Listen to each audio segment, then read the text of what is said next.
Hi అండి, ఆక్విడ్ వంటలకు స్వాగతం. ఈరోజు నేను కట్టెపరుగు చేపలు వండుతున్నాను. వాటికి కావాల్సిన పదార్థాలు: ఉల్లిపాయలు, కరివేపాకు, కారం, పసుపు, కళ్ళుప్పు, ఆయిల్, చింతపండు, పచ్చిమిర్చి.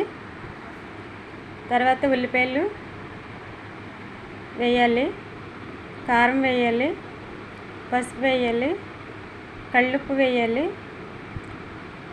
ఆయిల్ వేయాలి. ఇవన్నీ మనం మిక్స్ చేసుకోవాలి. చక్కగా ముక్కలకు పట్టేటట్టు కలుపుకోవాలి. అవన్నీ కలుపుకున్న తర్వాత వాటర్ యాడ్ చేసుకోవాలి.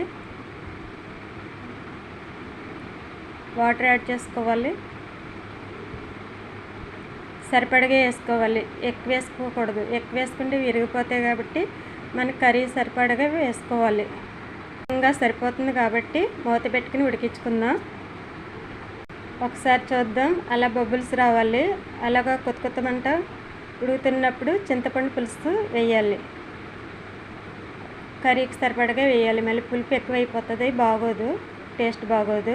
ఇప్పుడు పచ్చిమిర్చి, చీల్చిన పచ్చిమిర్చి వేసుకోవాలి, ఒక 5. అవి వేసుకున్న తర్వాత క్లాత్ తోటి చక్కగా తిప్పుకోవాలి, గట్టి పెట్టకూడదు. చక్కగా అలా తిప్పుకొని చూసుకుంటూ ఉండాలి. తర్వాత కరివేపాకు వేసుకోవాలి. మంచి స్మెల్ వస్తుంది కరివేపాకు వేసుకుంటే. తర్వాత జీలకర్ర పొడి వేయాలి, మిరియాల పొడి కూడా వేయాలి. అది ఈ 2 వేస్తే సరిపోతుంది. ఆ విధంగా కొత్తులాడుతూ ఉండాలి.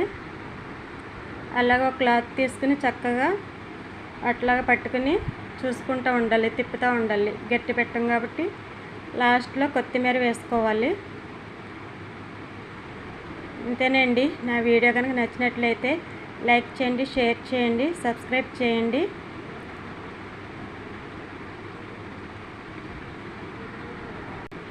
మళ్ళీ ఒకసారి చూద్దాము, టేస్ట్ చూద్దాం.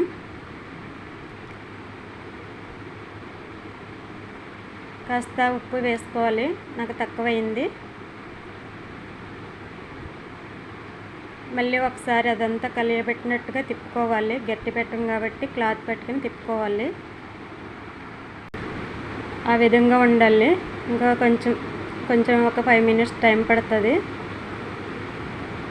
ఇప్పుడు సిమ్లో పెట్టుకోవాలి. ఆ విధంగా ఉండాలి. ఎందుకంటే పులుసు కాబట్టి, చిన్న చేపలు కాబట్టి ఆ విధంగా చేసుకోవాలి. నేనైతే ఈ విధంగా చేస్తున్నాను. మళ్ళీ ఒకసారి మూత పెట్టి మళ్ళీ చూద్దాం. అయిపోయిందండి. చక్కగాను మంచి స్మెల్ వస్తుంది. ఇలా చిన్న చేపలని ఈ విధంగా చేసుకోవాలండి. మళ్ళీ ఒకసారి చూద్దాము. అంతేనండి, రెడీ అయిపోయింది.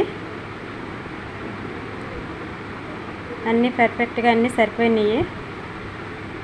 అంతేనండి, చేపల కూర రెడీ.